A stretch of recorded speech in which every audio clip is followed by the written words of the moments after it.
Mi ex mejor amigo intentó robarme mi negocio y terminé destruyendo su vida. Todo comenzó hace 3 años. Yo tenía 28 años y acababa de lanzar mi empresa de desarrollo de aplicaciones móviles desde mi garaje en Guadalajara. No era gran cosa al principio, solo yo y mi laptop, trabajando 16 horas al día desarrollando apps personalizadas para pequeños negocios locales. Mi mejor amigo desde la primaria, vamos a llamarlo Marco, obviamente no es un nombre real, pero si estás leyendo esto Marco, que te jodan, había estado trabajando en una empresa de marketing digital. Siempre fue el tipo popular, el que tenía facilidad para hablar con la gente, mientras yo era más el nerd introvertido que se quedaba programando hasta las 3 de la mañana. Marco venía seguido a mi oficina, mi cochera, y yo, como el idiota confiado que era, le contaba todos mis planes. Le hablaba sobre mis clientes, mis ideas para nuevas apps, incluso le mostré mi código fuente porque éramos hermanos de por vida y esas mamadas que uno dice cuando confía ciegamente en alguien. Fast forward a 6 meses después. Mi negocio estaba creciendo increíblemente rápido. Había desarrollado una app para un restaurante local que se volvió súper popular, y de repente todo mundo me estaba contactando. Pasé de ganar 15,000 al mes a facturar más de 200,000.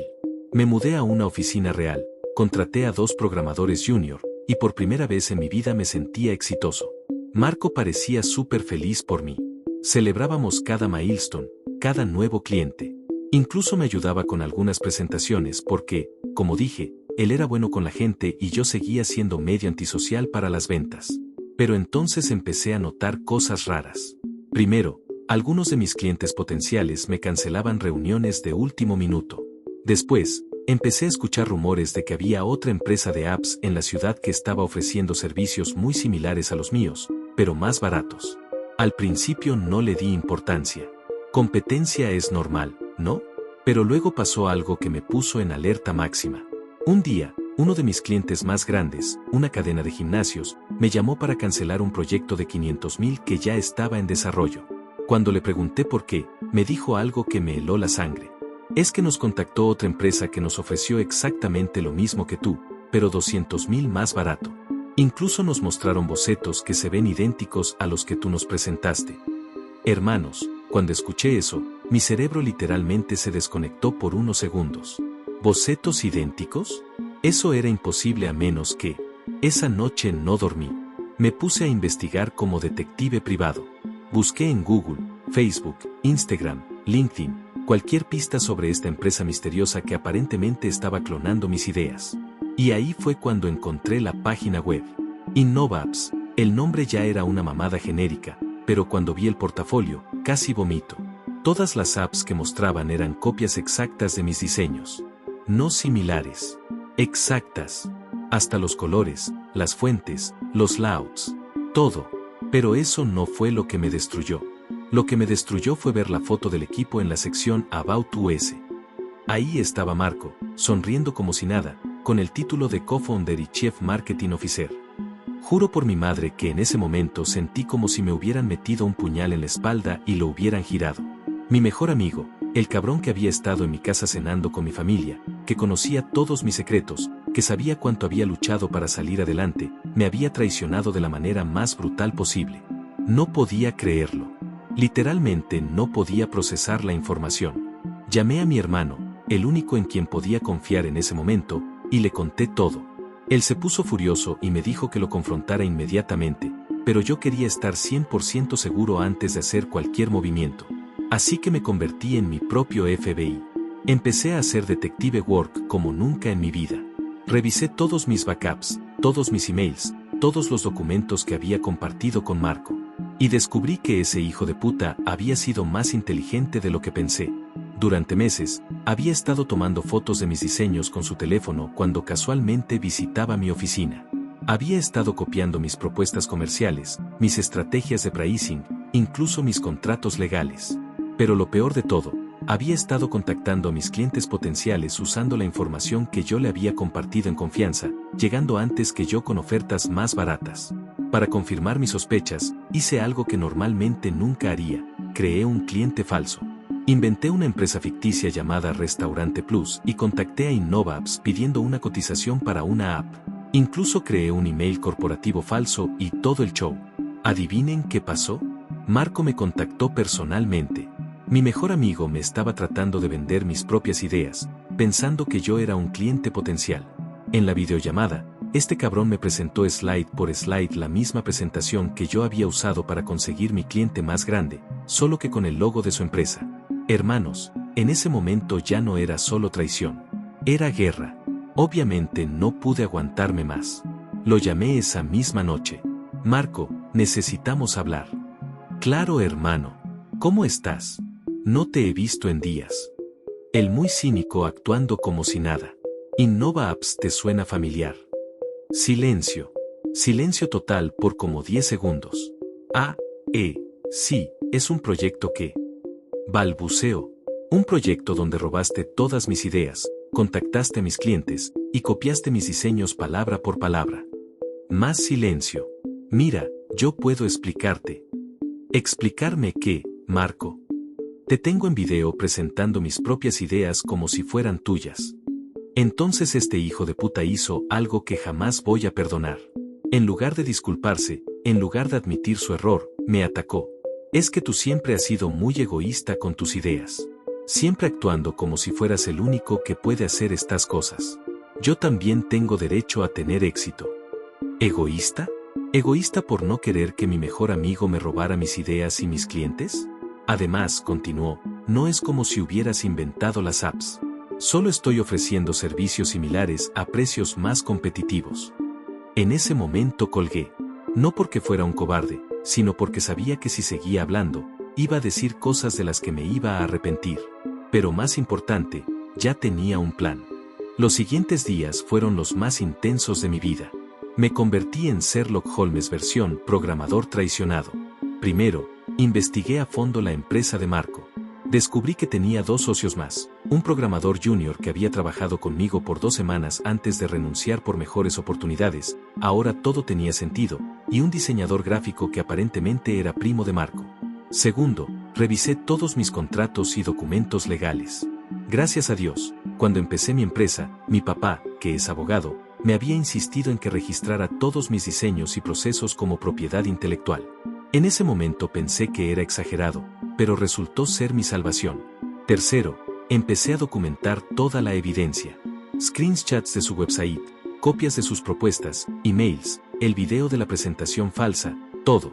Pero aquí viene la parte buena. También descubrí algo que Marco no sabía que yo sabía.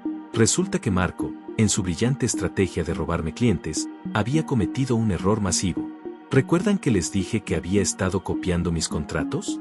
Bueno, había una cláusula específica en mis contratos que yo había incluido por recomendación de mi papá, una cláusula de exclusividad que básicamente decía que si un cliente contrataba mis servicios, no podía trabajar con otra empresa de desarrollo por 12 meses sin penalización.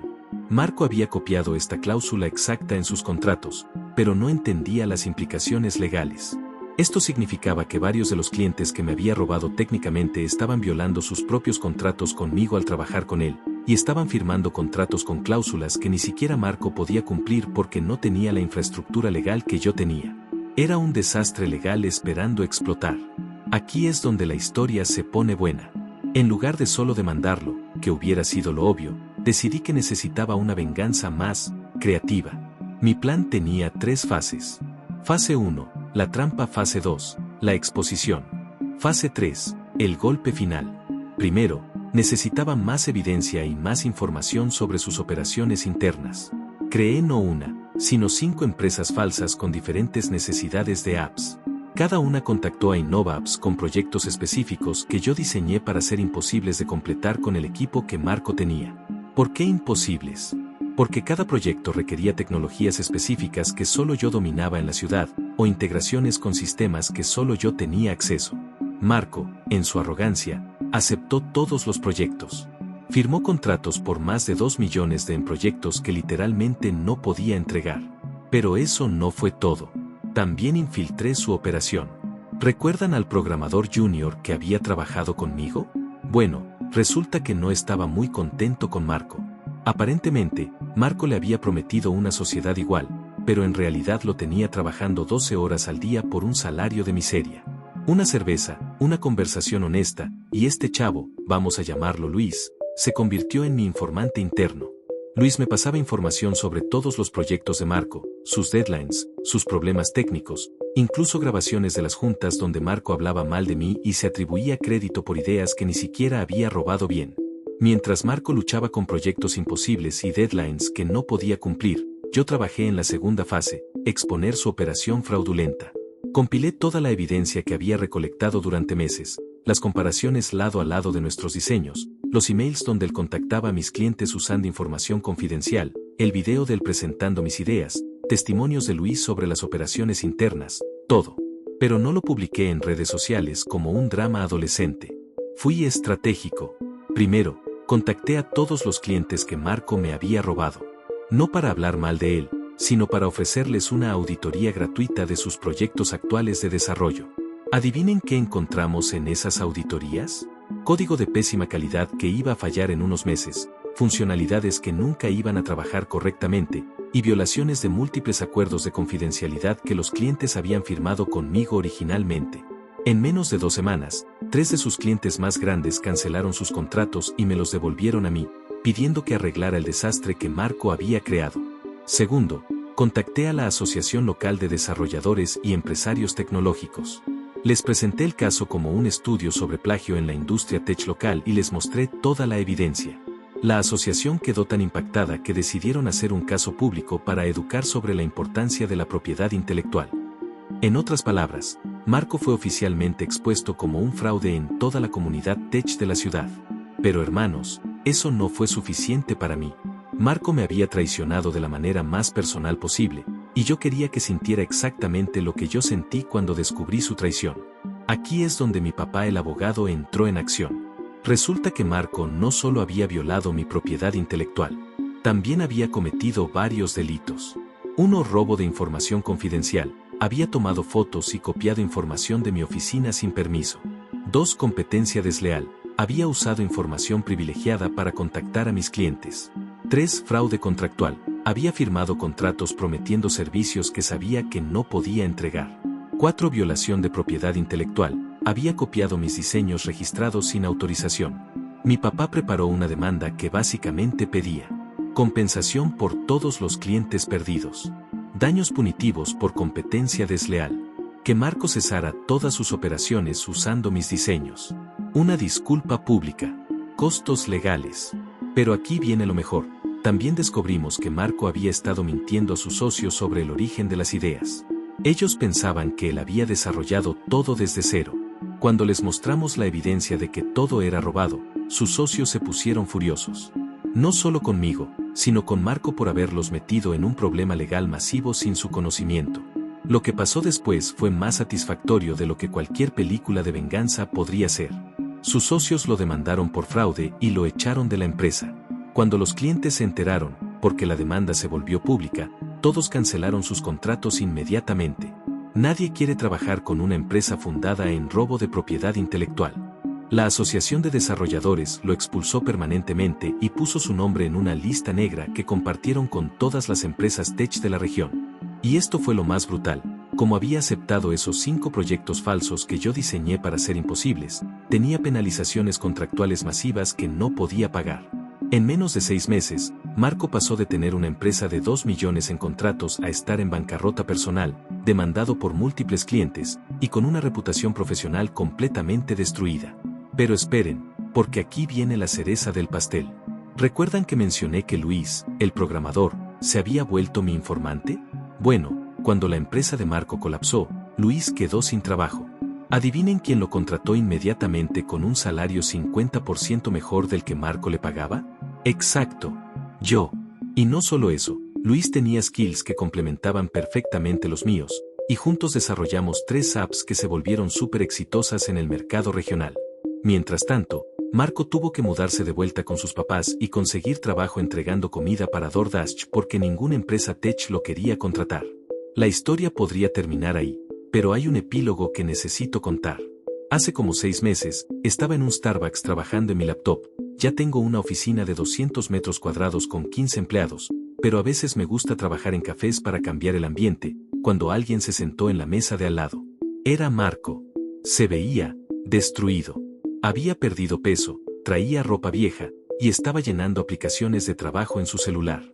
Nuestros ojos se cruzaron, y por un momento pensé que se iba a acercar a hablar conmigo. Pero no lo hizo. Solo bajó la mirada y siguió con lo suyo. Yo pude haber sido cruel.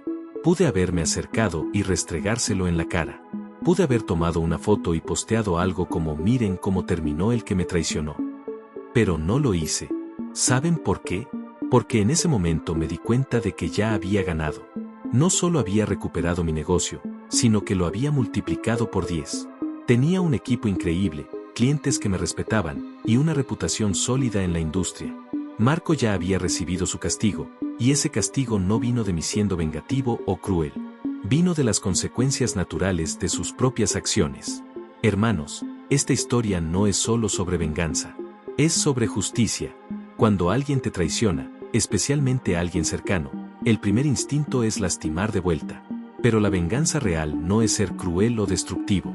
La venganza real es ser tan exitoso que la traición se vuelve irrelevante. Marco pensó que podía tomar un atajo robándome mis ideas.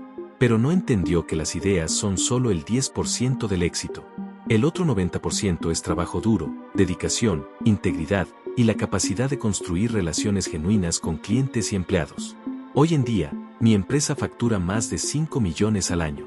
Tengo contratos con empresas nacionales, un equipo de desarrolladores que me respeta y una reputación que me permite cobrar premium por mi trabajo. ¿Y Marco?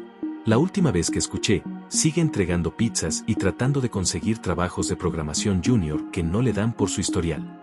La diferencia no es que yo sea más inteligente o más talentoso.